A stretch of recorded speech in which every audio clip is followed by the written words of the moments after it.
Except his properties are still staffed 6 years later, not mothballed, not boarded up, active. People on site carrying on it, doing more than carrying head shears. Who's paying security, utilities, staff salaries for multiple international properties? If this was purely victim compensation liquidation, you'd shutter everything. Everything would be closed. Sell fast, distribute proceeds, don't need to maintain a staffed Caribbean island for half a decade while lawyers sort paperwork. The business supposedly died with him. Really? Even if a business dies, a business closes in your town, isn't there still a shell of a building? Isn't there like shelves inside? Isn't there, equipment or something?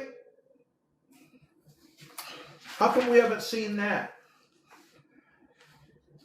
Maybe there's a reporter out there with some cojones.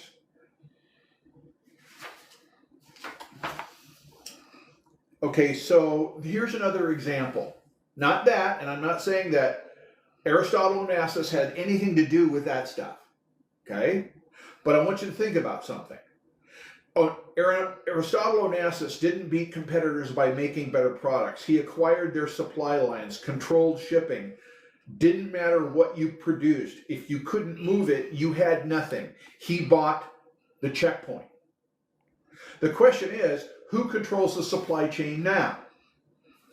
The recruitment pipelines, the transport logistics, the destination properties, the client relationships. Maxwell handled recruitment. She's in prison. But she wasn't the logistics. She was sourcing. The planes got sold, traceable, branded liability. But the property, still staffed, still operational, still useful to someone. The franchise. Okay, so if you were to think of this as a corporation, not a conspiracy, but a business model. Incepents Inc. Incepents means beginning to exist. These children are processed at the beginning of their existence as commodities. Corporate structure. Headquarters deliberately doesn't exist. No central database means no central accountability. 50 state systems conveniently that don't connect. Regional offices. Every state has a child protective services. Did you hear what I just said? Each with its own policies, its own record keeping, and its own definition of resolved. Branch operations, group homes, foster placement agencies, residential treatment facilities. Each receives federal dollars per child in custody. Have you heard how that the tax system finds somebody who's left $86 unpaid?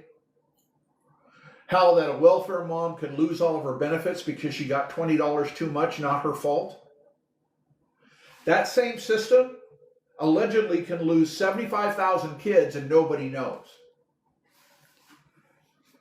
Caseworkers are salespeople. Most are overwhelmed and well-intentioned. Some are complicit. The system doesn't require them to ask where the children go when the file closes.